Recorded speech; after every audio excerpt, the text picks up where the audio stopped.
Great. So we are now going to begin the meeting. We shall start with introductions. My name is Nick Shelberg. I'm the communications specialist for NTS. I'm Camille Correa. I'm the transit administrator for Nashville Transit System. I'm John Savage. I'm the general manager for First Transit, the operator for Nashville Transit System. And Carrie, do you want to introduce yourself? Oh, sure. Sorry about that. I'm Carrie Miller. I'm the mobility manager with Nashville Transit. Awesome. All right. So let me share my screen. Can everyone see that? Yes. Yeah, it'd be easier if you started the PowerPoint. There you go. Perfect. Was working on that. Awesome. All right. So welcome everyone to Transit Matters. Today is Tuesday, August 9th, 2022. We'll start with a safety message. John, do you want to kick us off? Yeah, so we're coming to the end of summer. That means that the days are getting shorter and that sunset is going to be earlier and earlier every day. We like to remind passengers to wear bright color clothing if they're waiting for the bus. Especially in the evening, it can be very difficult to see passengers who are wearing dark clothes. Another couple of things to keep in mind is, we ask that you never walk in the roadway for your safety. There's a lot of traffic. There's a lot of people who are not paying the greatest attention, and we don't want riders or people who are walking to get to a bus to get injured trying to get there. We also ask that you not cross busy roadways. We see this routinely. We see passengers sprinting to get across roads like Amherst Street or DW Highway to try to catch the bus. And most of the time, if the bus is on the wrong side of the road for you, that means it's going to be coming back down the other side in just a minute. And we'd definitely rather you made it to your destination safe than you got to the bus earlier. So please do your best to avoid running across roadways. Another thing that we like to remind people of this time of year is that if you're waiting for the bus in the evening, if you have your phone with you, you can turn, even just illuminate your screen and show your screen towards the direction the bus is coming from. It helps the driver to realize that you're there. Or your flashlight on your phone works great. If you can just shine something in the direction of the oncoming bus to help the driver realize that you're waiting, we would certainly appreciate that. And then the last thing today is to just remember to stay vigilant when you're standing or walking near construction zones. The traffic is more confused at those times. They're not as aware of what the expectations are for them. And for pedestrians, those areas are particularly dangerous. And we just want to make sure that everyone gets to where they're going safely. All right, thank you, John. Mm-hmm. Sure, absolutely. For the people who ride the bus that are on the call today, you've seen a little change in the way that the buses may look. We have the larger buses that you are used to riding on the fixed route. We also have the smaller buses, we're in the picture here, which are usually on our paratransit service. Some of the routes that are serviced for demand response or paratransit service, we call vans. They are smaller buses, but for the purposes of differentiating between a bus and a van, for the paratransit service, you'll see the two vans here, which we have on the fixed route service. So you'll hear those, basically the information interchanged. Oh, there's a van on the fixed route, or there's a bus on the fixed route. And the main reason for that is just to let you know that any vehicle that's going to be on fixed route, there will be a differentiation with the header sign. You see the larger header signs on the larger buses, and then smaller header signs on what we call the small buses or vans. Check the header sign of the vehicle that is coming in your direction to see if it is running paratransit or demand response or fixed route. If it is paratransit demand response, which is the call ahead service, then it will say paratransit on the header sign. If it is running fixed route service, it will have the actual type or route that it is servicing. So it could be route 2, 2A, 12, 9, 5, and it will have the same header sign that you would see on a bus or the same information. reason for these vehicles is because we have hired some non-CDL drivers that are training to become CDL drivers, and the larger fixed route buses that you're used to riding that are the 30-foot and 35-footers, those require a CDL. And so that we have more drivers available for both paratransit and fixed route service. We've implemented this new program through First Transit where they are bringing people on board as a non-CDL driver and then training them for their CDL. While they are training for their CDL, they are driving these non-CDL vehicles on fixed route service. We do have them on the lower ridership routes, and the reason for that is because there are times when there are more than 12 or 14 people on a route, especially the 2, 2A, 6, and 6A going to the more popular destinations. You also see these vehicles at night on our demand service or our central route or some of the other services. And you will continue to see these at night as well if there is a driver that is a non-CDL driver driving. Each person that drives a vehicle goes through a lot of training to become a driver. And John can speak more about that if you have any questions. And the main overall information there is they have about 2 weeks worth of classroom work, and then they have quite a bit of on-the-road training, and then they will cadet a driver and continue on the road training to learn about the vehicle, the routes, the service, the people, the safety, the defensive driving, the bloodborne pathogen. There's a lot of different aspects that they learn in their training overall while they go through that process. And then, of course, once they're on the road, they learn fare types and the different types of additional information in regards to the different types of service. So you'll see here that the 2 different vehicles mainly that you will see on the road for the vans are the Champions, which is on the left, and the ProMaster on the right. And once in a while, you'll see a third different vehicle called an Arbok. It's one of our older vehicles, and it has an emblem of a flag on them. And so you'll see at the most 3 different types of smaller vehicles. And then we have several different types of the larger buses as well. John, did you want to add anything? The only other thing I would add is that recently the price of fuel caught up with National Transit System as well.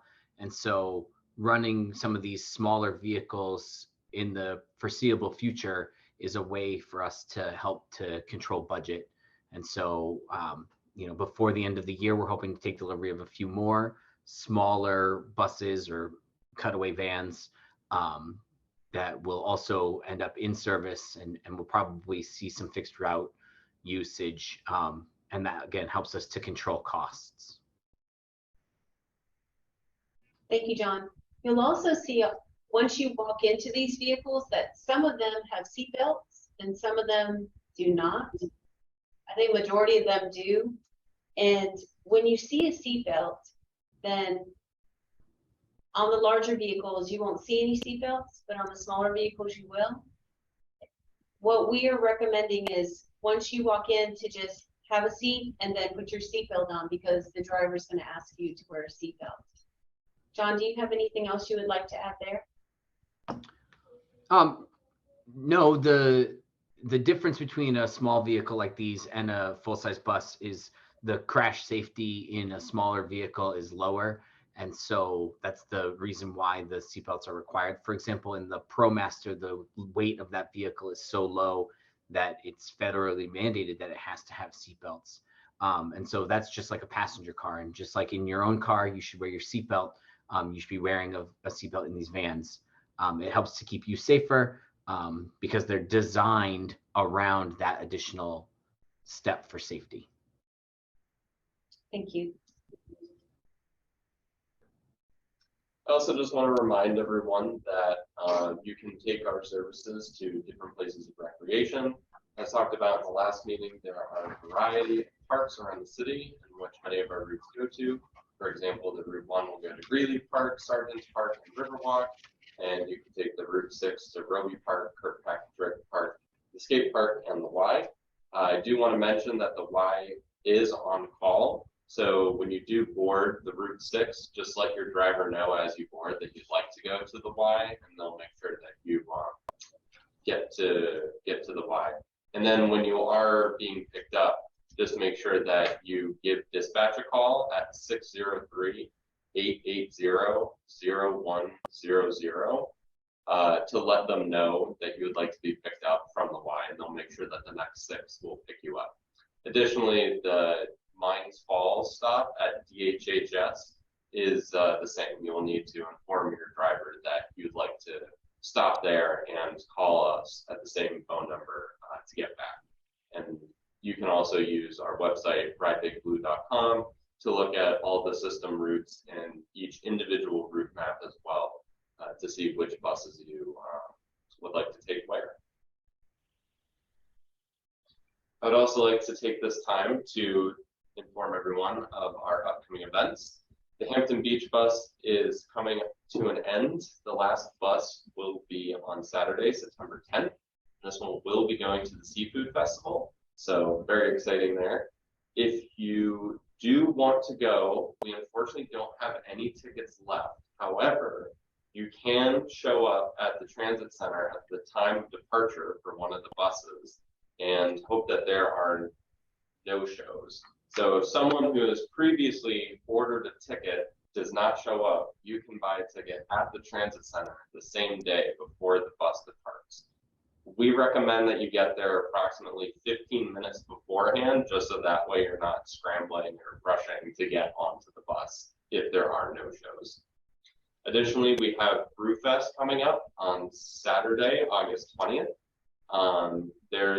This will be held at the Holman Stadium, and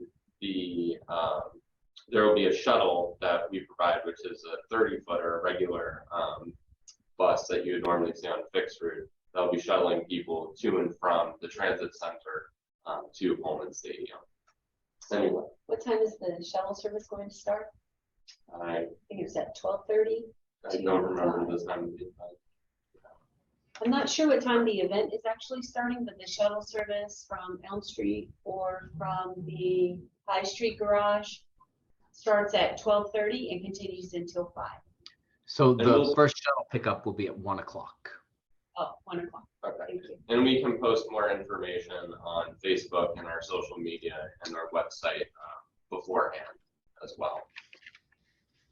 And then lastly, Wings and Wheels will be held at the Nashua Airport on Saturday, September 17th. This will go from 10 a.m. to 2 p.m., where there will be multiple different departments that will host essentially Touch a Truck, where there will be buses and garbage trucks, and you'll be able to see planes and whatnot as well. So this will also be a very exciting event, and we would very much love to see you guys there. Then we have the June survey results. This past June, we ran a survey and we got 41 responses.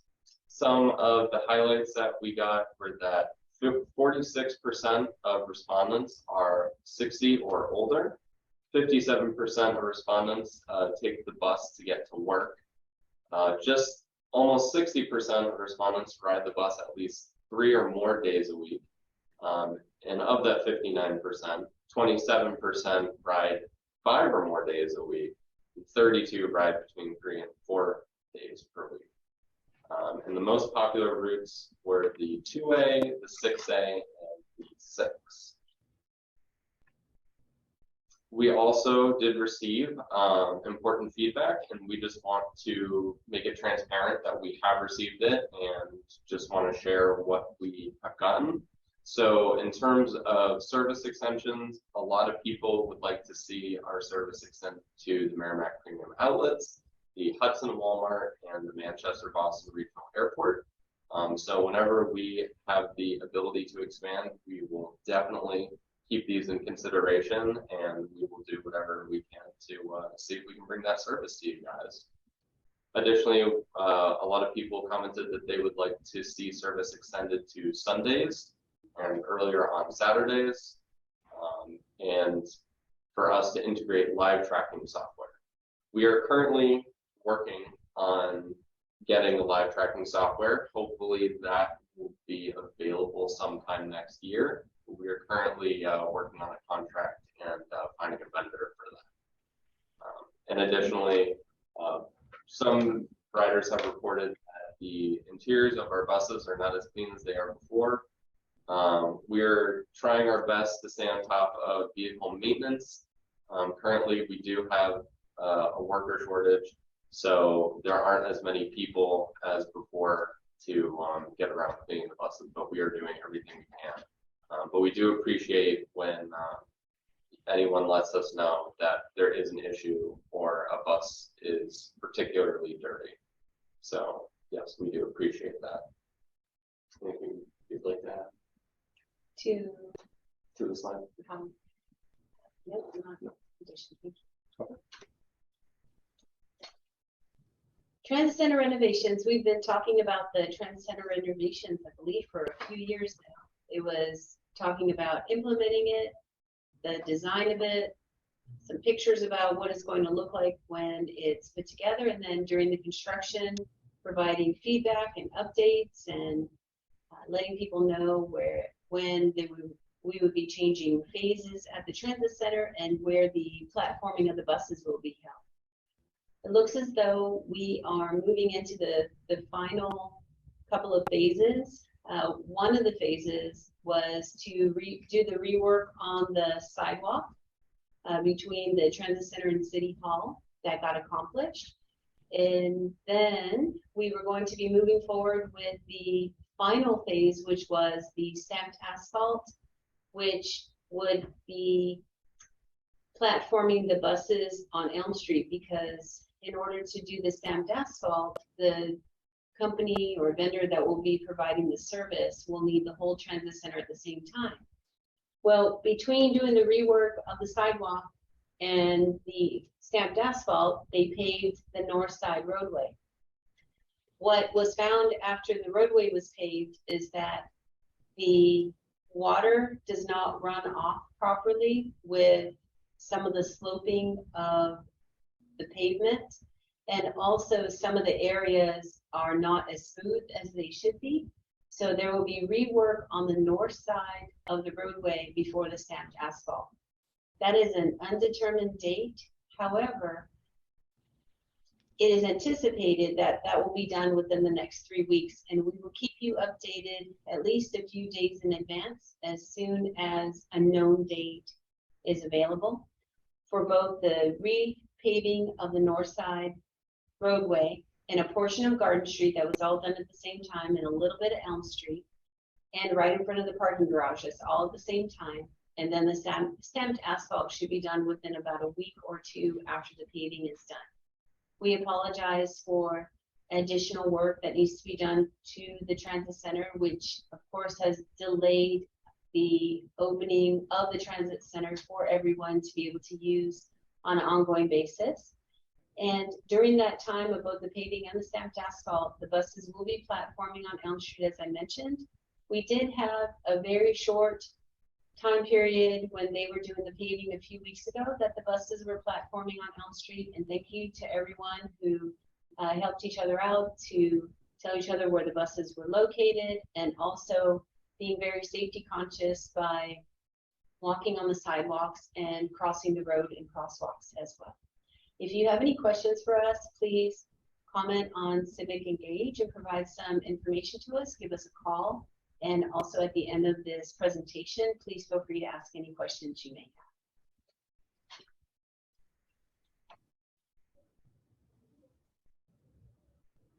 John, would you like to comment on driver updates? Yes, absolutely. So as we were discussing, we've hired some new drivers, many of whom do not have their CDL license. All of the drivers listed here are in service now, and so you'll see them driving your fixed route buses. Corelli is actually a returning driver. She drove for us about a year or so ago, and she had to take a hiatus due to COVID and some challenges with childcare and those type of things due to COVID struggles. We continue to offer a $2,000 sign-on bonus for drivers who have their CDL and all of their correct endorsements. So if you know anyone, send them our way. We'd love to have them. It's a great place to work. And as mentioned, we do currently have a couple of openings for folks who have driving experience, but not necessarily a CDL license. So if you know anyone who's driven for Uber, driven for delivery trucks, driven for logistics companies, any of those things, most commonly Amazon drivers are folks who've decided that they like to drive and they just want to advance their career, maybe get their license or just get to a new opportunity. So if you know anyone, we'd love to have them join our team. Yeah. Alrighty. Well, thank you all very much for coming. That concludes our meeting for today. Our next meeting will be at October 11th, also Tuesday, at 3 p.m. Hopefully the same location. And on the left, you can see all of our contact information and our social media platforms. We encourage you guys to give us a call if you ever have any questions and to follow us on our socials. And if anyone has any questions, you are more than welcome to ask. I do. This is Kelly. I was wondering about, I noticed the last few weeks, the Saturday routes, they usually cancel at 2 and the Central, is that due to lack of drivers? Yes, that's exactly what it's due to. We have a lot of staffing challenges, and Saturdays tend to be the most difficult day for us to get staffing. They also tend to be the days where people who are not assigned to work on Saturdays are the least likely to be willing to give up their day off for the week. So we have had to cut back on the Route 2s and the Centrals, although this recent hiring that we've been able to do, we're hoping to get back to a more normal amount of service. Yeah, because I noticed you can't get to Dartmouth Hitchcock on Saturday if you need to go to urgent care. If you don't, like, sometimes you can't get a doctor's appointment, so you have to go to urgent care. That would not be a good thing to not be able to do, because the 2A doesn't go there, really. Do you have a suggestion? But if you're looking to get to Dartmouth Hitchcock, the bus will take you there. Even though it's the 2A, they will divert and go to Dartmouth Hitchcock in order to get you to where you need to go. So, okay. I have a question about the YMCA. Is it true that they only go there certain times? Because that's what's on my schedule that I had printed out. Like it's available like between 6 in the morning to like noon or something. Is it all day or how does that work? The on-call. So originally when we piloted the program, we were only doing it in the morning. But then we saw that the utilization was not really impacting schedule significantly. And so now there are no limitations to when you can call for on-call service to the YMCA. The same thing goes for DHHS or the end of Whipple Street. We service those on-call stops any time of day now. That's good because I guess I have the old schedule that was saying only in the morning. I guess I need to reprint that one and just say, hey, you can go to the YMCA anytime that the bus is running, really. Yep. Thank you.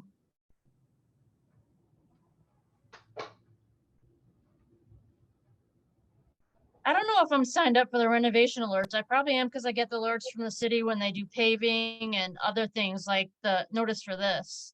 Is that a separate sign up for the renovation alerts? It is, yeah. It's a separate Civic Engage channel. So if you go back to the city's website and you use that contact us, or you go into your Civic Engage app, you can sign up for there's a whole bunch of different categories of alerts, and Transit Center Alerts is its own designated specific category. Okay, that makes sense. I'll have to try that. I want to know what's going on because if I go to get on the bus on a Monday, because I work Monday, Tuesday, Wednesdays, I'll be like, what's going on at the station once I get there? Mm-hmm. Yeah, if there are any changes to boarding or schedules, those will also always be posted just on the regular transit alerts. So if we change the boarding locations, that just goes on the regular alerts, the ones that you're already signed up for. Okay, should I call the dispatch? Because some of the times I notice bus has to stop at the stoplight because I get on at the old barbecue restaurant, and then they go through the stoplight and then they hit the railroad tracks. But sometimes they're not even in the right lane to pick me up. So I don't know if sometimes they're not seeing me and they are in the wrong lane to pick me up. Then they have to divert to the lane to get closest to the bus stop. How do I work that out? Because it's different drivers picking up those times in the morning. I think we can talk more about that if you'd like, but Sure. I think it's probably more about the challenge of trying to make sure that they're in the correct place to control traffic around them while they navigate the railroad crossing. Right. So once the driver sees you, though, they're making their way over and stopping just beyond the stop. Well, yeah, they stop at the stop, but they're in the correct lane to pick me up. That I don't have to walk along a lane of traffic to get to them. Sometimes it's like, oh, okay, they're in the right lane now. But sometimes I just want to know.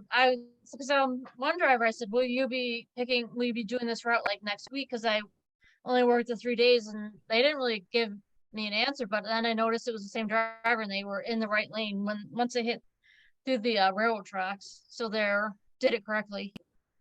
Okay. All right. Does anyone else have any questions?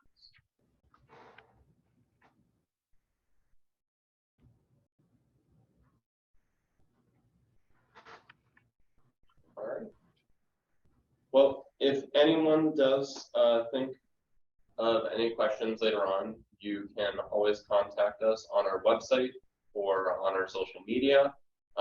This recording will be posted to YouTube as well. So if you need to see what was posted on the slide, you can always refer to our YouTube channel, which is just National Transit System. So, all right. Thank you very much for joining us, everyone. I hope you all have a wonderful evening. Thank you. Stay safe.